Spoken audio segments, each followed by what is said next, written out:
Hello, thank you for having me here. It's a real pleasure. Having a long-term vision and a balanced approach for sustainable development is a crucial part of a cooperative's DNA.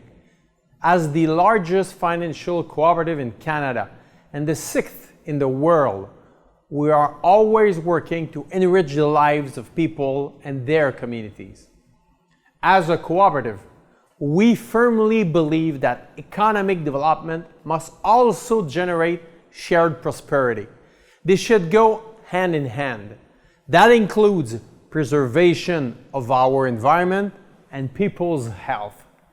In this global crisis, we are living out our values and staying close to our members and clients and their needs, offering various relief measures, investing more into our communities, and ensuring we can provide the same level of service while protecting the health and safety of our employees. Like our response to the crisis, we need the same resolution and vigor to climate change. To fight and adapt to climate change and align with the Paris Agreement, we are concentrating our infrastructure investments on renewable energy. We have around $2.3 billion invested in the renewable energy sector. We're making responsible investments more accessible and offering a comprehensive range of funds and portfolio that are oil and pipeline free. In fact, all 17 of our Société funds and portfolios are 100% free of oil production and pipeline holdings. We're encouraging the use of electrical vehicles by investing over $10 million to install 200 charging stations. And by the end of 2020, we are aiming to have our carbon footprint of our own assets invested in the markets to be 25% less than the average greenhouse gas emissions of companies that make up the stock and market indexes.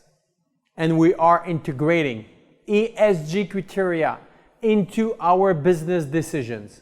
Concretely, this means that 40% of opportunities with major accounts were declined in 2019, mostly in carbon-intensive industries and mining sectors.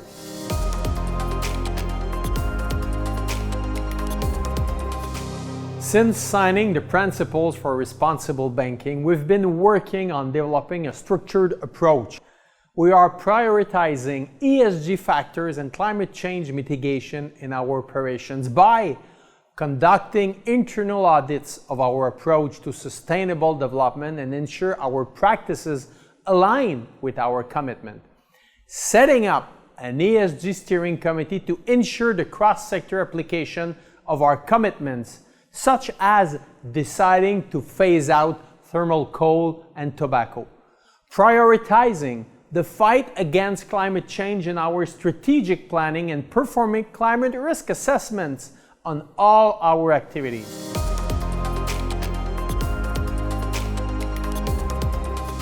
One government-led initiative is the Powering Pascoal Alliance, which works to exclude thermal coal from financing and investment activities to support the transition to clean energy.